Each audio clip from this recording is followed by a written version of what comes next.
I just got back from my son's wedding in Colorado. I could not be more thrilled to be home, even though my garden is an absolute wreck.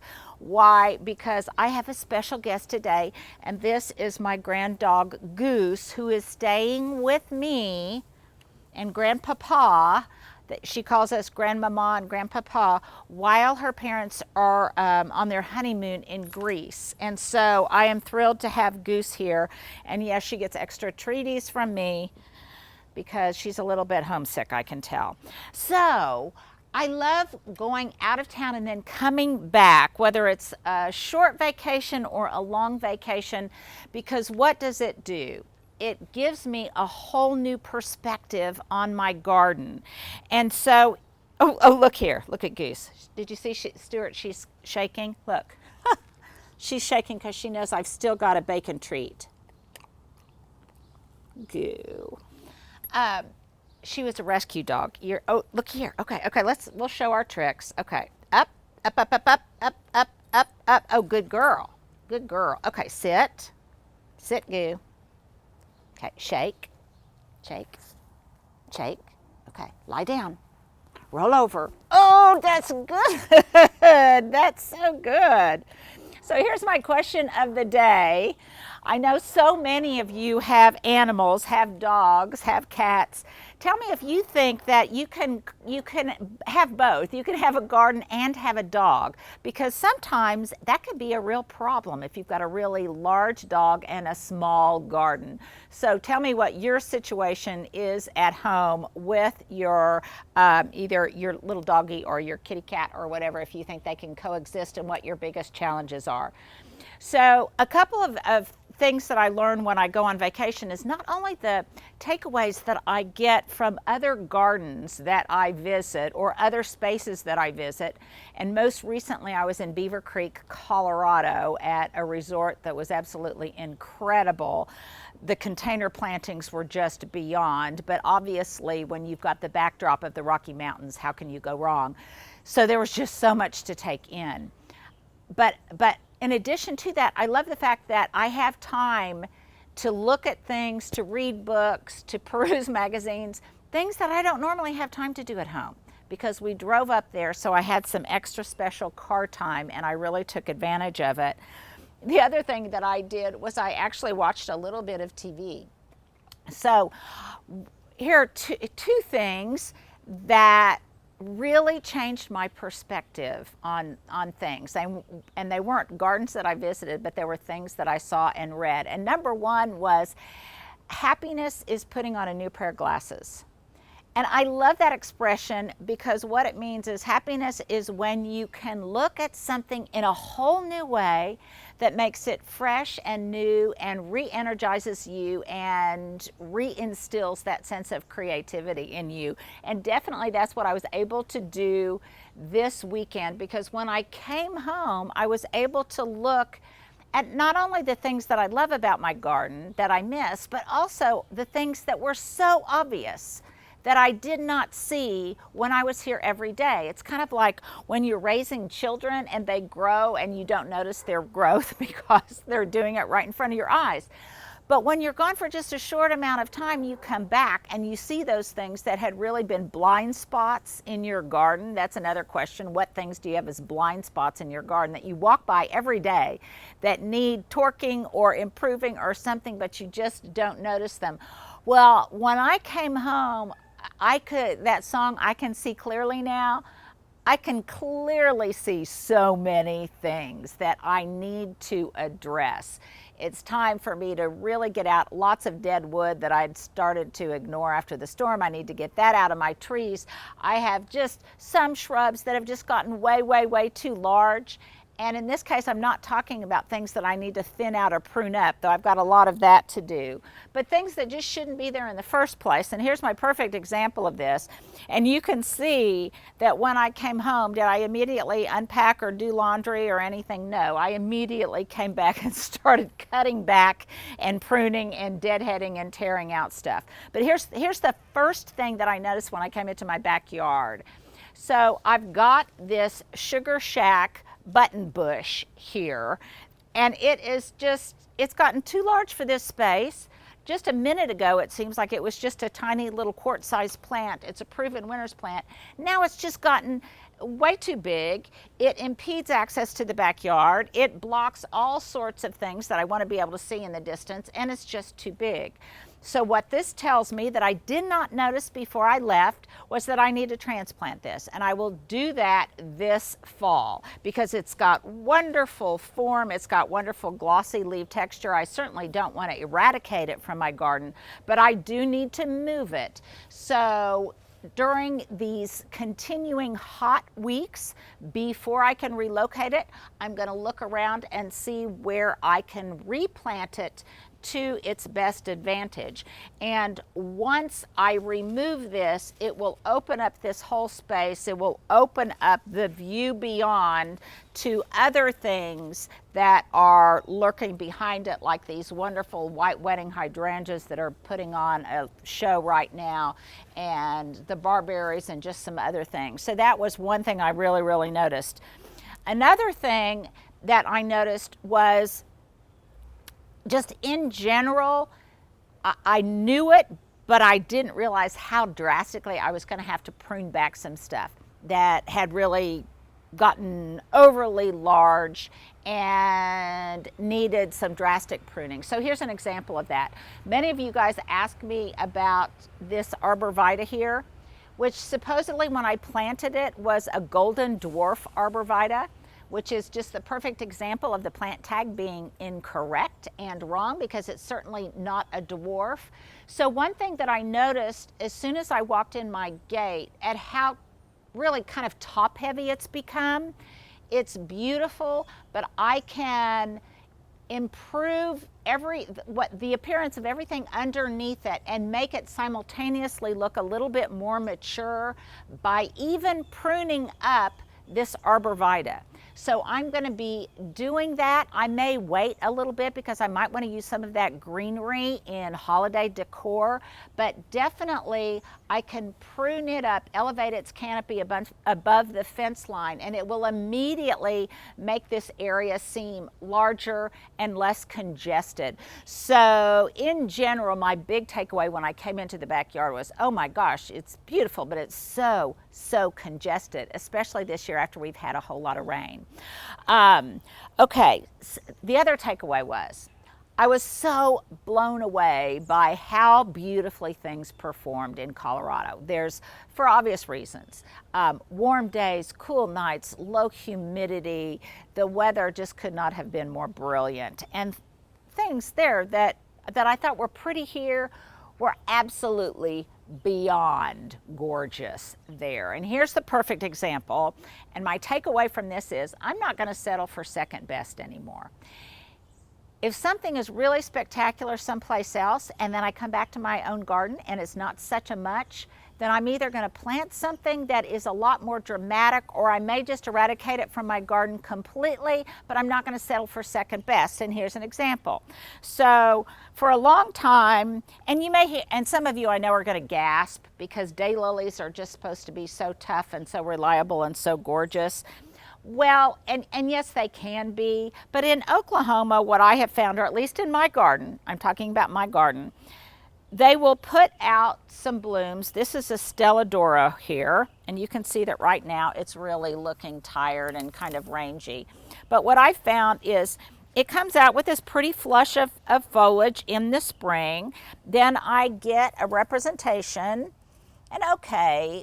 of bloom here, the Stelladoras, but they don't last for a whole long time. It's too crowded here, but then it does this. It just starts getting messy, dried. It has to be cut back, which tells me that it's a little bit high maintenance, a little bit fussy, even though daylilies have a reputation of not being fussy.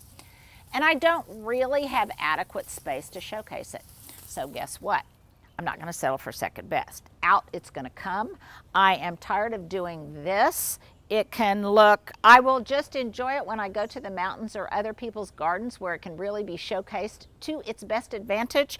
But here I am doing it a disservice because it's just not that happy here and it just doesn't look so great. So I'm not going to settle for second best in my own garden. If it doesn't look absolutely great, then I think I'm just going to rip it out and put something else in there, or probably nothing at all, because this area is getting way, way too crowded and way congested. The other thing that I noticed when I looked at my garden with new eyes is that, first of all, let me just say, happiness is also contentment. And I've recently been to some really large gardens, and I expected, I guess, to be a little bit jealous of that, because I'm like you guys and I want to plant a lot more stuff. But happiness is contentment. And when I came back, I could not be more thrilled that my garden was just the size that it was. It wasn't too big, it wasn't too small, it was just right. It's small enough that I can really prune it and maintain it according to my pretty exacting standards. I really like having a tidy garden. So even right now it's overgrown and it looks a little bit overgrown and congested, that's something that I find manageable, that I can do pretty much on my own and really knock out in a week or so. I can whip it back into shape. If it was much longer, I think I would just feel overwhelmed. And so I think contentment is just being content with your garden and accepting what it is. And I am thrilled that my garden is just this size and no larger than it is. It's just perfect for me. So in my book that I just wrote, I talk a lot about context and creating a garden that meets your lifestyle, your desires, and what you truly want. And for me, this is just perfect for my lifestyle right now. Another thing, a really weird takeaway was I was able to watch a little bit of TV, and I was watching the CNN special on the history of sitcoms. And it was just, I highly recommend doing that because it was really fun. And one of them I'd completely forgotten about was that show, Who's the Boss, that had Tony Danza and somebody else in it. Stewart is shaking his head. Was that in the 90s? I don't know if it was in the 80s or 90s. All I know is that the shoulder pads were way too big and the hair was way too high. But I came back and I looked at my garden, I thought, okay, who's the boss here? Well, ultimately, yeah, Mother Nature is the boss. But I have not been bossy enough in my garden, and I was just accepting certain things I didn't need to accept. And I was putting up with poor behavior that I didn't necessarily have to put up with. And so I am just going to be a little bossier in my garden. I am the boss of that. So I'm not going to let my plants boss me. I'm going to boss them. Stewart is being very good right now, I promise you, because the mosquitoes are really bad. It rained while we were gone. And a good example of that was something that I did before we left, and that was I just was going to take charge of these Silverado sage, or these Texas sage plants. I will put the video, we'll put a card so you can click on the video that we did on me really showing some tough love to these Silverado sages. That was just less than a week ago, or maybe about a week ago. I gave them a good feed, but look how I've been rewarded for my tough love. I cut these back hard. This was practically completely brown, and look at all of this new baby foliage that's coming out, not just at the tips, but Stewart, if you can show everyone how even on the dead or on the brown wood, the aged mature wood, how it's starting to fill out. And that's what I didn't have before. I only had kind of a shell and a veneer of foliage, and now I am getting new growth in the interior. Now there's still some dead wood that I will cut out, but definitely it appreciates the TLC and the tough love that I demonstrated on it, and then these will go back where they belong. Another takeaway was there were a few things there that were absolutely brilliant, that are as brilliant in my own garden, and one of them is this Rudbeckia laciniata, however you pronounce that, and mine is every bit as beautiful as theirs. And so my takeaway from that is plant more of what works and plant more of things that are exceptional. And this is exceptional. And I think next year I'll really support it and stake it a little bit better. And I'm going to showcase it a little bit more and let it be its own special thing instead of planting, like this year I planted some Tithonia from seed around it, which will be great for the pollinators. And I'll be happy to have it here. It hasn't bloomed yet, but right now it detracts, I think, from this gorgeous Rudbeckia and the things that are behind it. So from a design standpoint, it would look much better without it. The other thing that was a takeaway to me was, I loved all the color that was there. I loved the plantings. I loved the exuberant use of lots and lots of colorful annuals. But I know how much work that would be here, and they would never look the way they looked there. So I'm not going to settle for second best either. It reinforces how much I love just structure with pops of color. It's a signature touch in my garden. It's one that I love, and it's something that I'm not only going to continue, but that I am going to up the ante on even more. I'm going to exaggerate that even more, that structure with pops of color and blousiness and a little bit more disciplined approach to using it. That way, I enjoy it so much more when I'm away. It's special to me, and it's something that I really look forward to in other places. I was telling Stuart as an analogy when I was there, I'm really into what are my favorite things right now. And so the wedding was just, if it were the Olympics of wedding, it would have been a 12, not even 10 out of 10. We're so fortunate that it worked out that way. But one thing I was telling Stuart, one of my favorite things was they had a Nespresso coffee machine in the room, and I loved it, and it was just one of my favorite things. And Stuart said, so are you going to get one for here? And I said no, because then it wouldn't be special to me anymore. It would just be one more thing here, and I want to reserve the kind of special nature of it. And I want to reserve the special nature of all of those exuberant, gorgeous annual plantings that I can enjoy someplace else, and they're still special to me, but I don't have to just torture myself here to keep them looking good. I like the way I've got things here, and I will appreciate them elsewhere. So I guess in the blush of coming away from such a happy occasion that I feel so fortunate and so blessed to have attended, given the context of our times, that I am all about coming back, appreciating and being content with what I have and beautifying what I have and enhancing what I have without needing any more, if you can understand that. So obviously, in your comments below, let me know what your thoughts are. So many of you have sent lovely congratulations, messages of congratulations. You've asked me to share some images. I've done that on Instagram. If you're not following me there, go over to Instagram, follow me there. But if you're a member, I'm going to put lots of pictures, kind of more personal stuff with you that I'm friends with in the community tab. So there you go.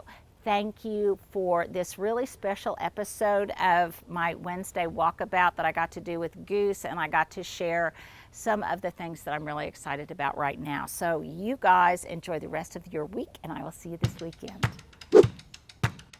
Well, if you've held on this long, here's my fashion epilogue for today. My sunglasses are Lucky brand. I bought them at an outlet mall at the Lucky store, and I really like these. They're the I guess they call this crystal. My ring is from, I can't remember, but I've had it for years. I got it someplace in Bloomington, Indiana. My necklace is a lariat necklace that you can find just about anywhere, but I wear this one a whole lot. My dress is Exhilaration from Target. I've had it forever, and increasingly this time of year, these are just great because they're so cool, and you can dress them up or you can dress them down. My earrings are tassel earrings. I got these off of Amazon, and I'll try to put a link below. And my shoes are from Nordstrom Rack. I got these not too long ago. But my best accessory for today is my grand dog Goose, who is staying with me while her mama and daddy are on vacation for their honeymoon in Greece. And Goose knows that I've got a little treaty for her because she's a little bit homesick. She misses her mama and daddy. She's a little bit depressed. And that makes me really sad. So as all grandparents do, I am spoiling her with too many treaties. So there you go. There's my fashion epilogue on my favorite accessory for the day.